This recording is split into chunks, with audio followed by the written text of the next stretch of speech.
It's a very accepting culture. People are really friendly towards each other. Actually, the way houses are set up, usually there's like this yard with like 5 or 6 different houses all connected to this yard. And so basically that whole yard becomes a family. Even if they're not literally actually family, they're basically family.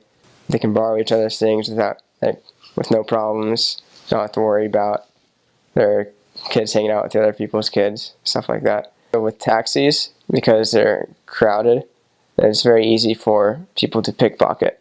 So you have to make sure you cover your pockets at all times, make sure no one's scooting up too close to you. I got pickpocketed once, but only lost $10. Wasn't a big deal. My companion and I were actually stopped by 4 robbers that had a gun, and basically all you have to do is just let them have what they want. So my companion and I would just stop, give them what they wanted, and then they left, and we were fine. And there's also another missionary who didn't do that, and he was actually stabbed in the back.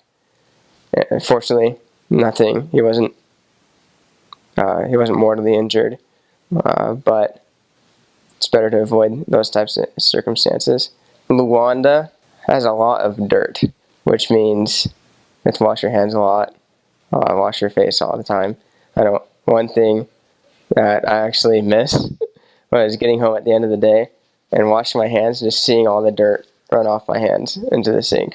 In terms of sicknesses, so malaria is real, and because of that, we're actually supposed to take malaria prevention pills every day. Malaria is miserable. So yeah, it's important to take those pills. Also, there's another disease that's carried by mosquitoes that's called dengue fever. So these malaria pills don't actually prevent it, but they do help tone it down. And I actually got this disease. I actually got dengue fever, and yeah, it wasn't fun. I was stuck home for 3 days. Used mosquito repellent to prevent any of those diseases. When it gets to, especially at night, it gets kind of sketchy in the city. So you have to make sure you stay in lighted areas. So basically, most of what Angolans eat is pretty normal. All the time, rice and beans. The main Angolan food, though, it's called funge, which is basically boiled water and flour. So, and kind of like has a gooey texture, and kind of flavorless. The first time I had it was actually my first Sunday in Angola, and I remember thinking, I didn't think it was bad, but I just didn't have any flavor. So I was like, yeah, whatever. But near the end of my mission, I just loved funge. Funge is the best food on the planet. But when Angolans eat funge, they always have some type of sauce with it, which the better the sauce, the better the funge is. Also, Angolans love something called kizaka, which in my mind is basically spinach, and they usually eat that with their funge, kizaka and funge. One thing that was interesting to me is that a lot of Angolans eat French fries on a regular basis. They just fire them up and serve them with rice and beans, which I was not expecting that, but it was good. Also, when Angolans make noodles or pasta, usually they don't make a red sauce with it, which is what we Americans do. Usually it's, I don't even know how to describe it, but some like oil-based sauce, usually with chicken or pork or something. So it's a little different, but it still tastes good. There are a lot of people who sell food on the street because there's tons of outdoor markets in Angola. One of the best foods in Angola is called frangite, which is basically just fried, or it's grilled chicken, and it's so good. You just buy it on the street for like $4 for half a chicken. One of the best snacks you can get.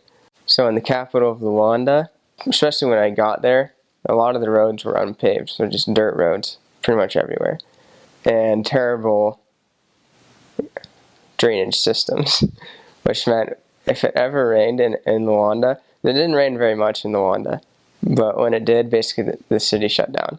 In Wambu, I also served in Wambu, in that city, because it rained more often, the city kept going when it rains. So I guess for school, there are actually 3 school blocks for, at least for high school and for college. There's the morning session, there's afternoon session, and there's a night session.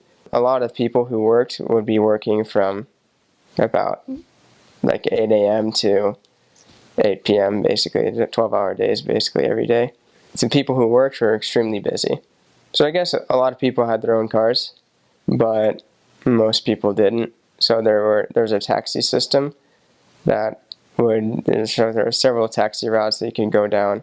There are these vans, these Toyota Hiaces, and there are different styles. There's 10-seaters, there's like 20-seaters, whatever they can fit in there. How many people the people can fit in their taxis, they get in the taxi. So a taxi is just $1 per ride.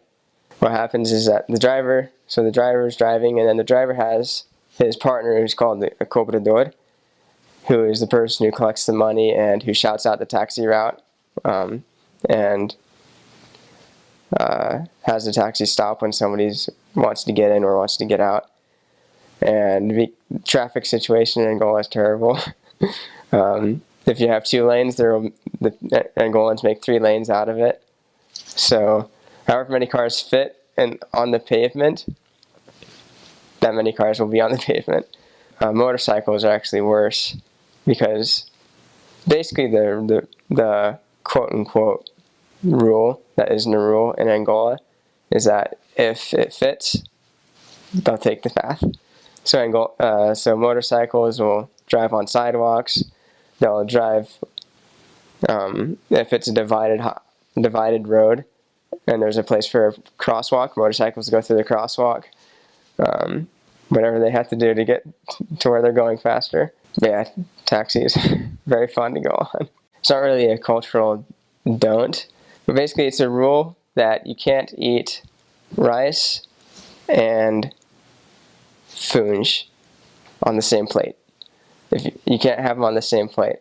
And so Americans that would go to Angola, we're used to eating everything we want on the same plate.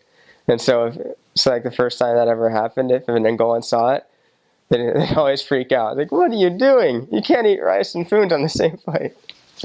So that's just something funny. It's not really a rule. They'll just Angolans think that's funny when Americans do that. Angola é o melhor país no mundo. Foi uma experiência maravilhosa servir naquele país, principalmente para conhecer as pessoas.